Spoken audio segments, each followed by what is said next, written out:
Alors Clara Fond, directrice de l'exploitation agricole au lycée agricole Jean Monnet à Vic en Bigorre. Donc, je suis présente sur cette exploitation depuis maintenant 4 ans, depuis octobre 2018. Alors, sur cette exploitation, on a 70 hectares de culture, un atelier méthanisation et un atelier bovin laitier. Sur cette exploitation, les bovins laitiers, c'est des Primostein et des Brunes des Alpes.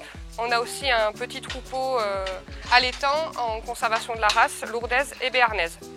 Cette exploitation, c'est 70 hectares de culture, donc 15 hectares de prairies, destinés aux troupeaux et à l'unité de méthanisation.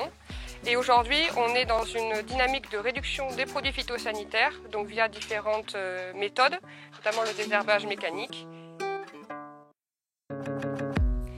Alors, les difficultés de l'agroécologie, aujourd'hui pour nous, c'est principalement économique. L'investissement dans une bineuse pour faire du désherbage mécanique est un investissement lourd. C'est aussi du temps supplémentaire, puisque faire un désherbage mécanique prend quasiment 3 fois plus de temps qu'un désherbage chimique. Alors ça permet de réduire grandement les phytosanitaires, mais par contre c'est du temps et c'est de l'argent.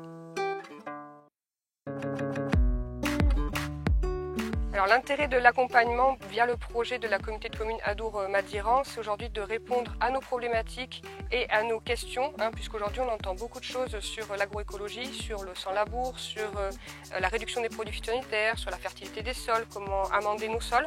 Donc Emmanuelle Chaunet, via Agronomie et Terroir, elle nous permet d'apporter ces réponses à nos questions.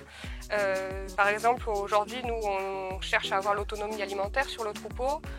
On a des métailles, et bien grâce à Emmanuelle, on a compris qu'on ne pouvait pas faire que des métailles avec des légumineuses. On a intégré des céréales dedans et on arrive aujourd'hui à avoir des rendements corrects, de la qualité. Ça nous permet aussi, via les études de sol, les analyses, les fosses pédologiques, de comprendre nos sols et d'adapter nos pratiques, donc avec du sans-labour, avec du décompactage, avec des rotations.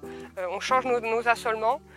Grâce à ce conseil-là, ça nous permet d'avoir une autre vision de l'agroécologie et pas simplement une vision il faut absolument arrêter tout le labour, tous les produits phytosanitaires, mais d'adapter tout ça en fonction de nos besoins et du système actuel.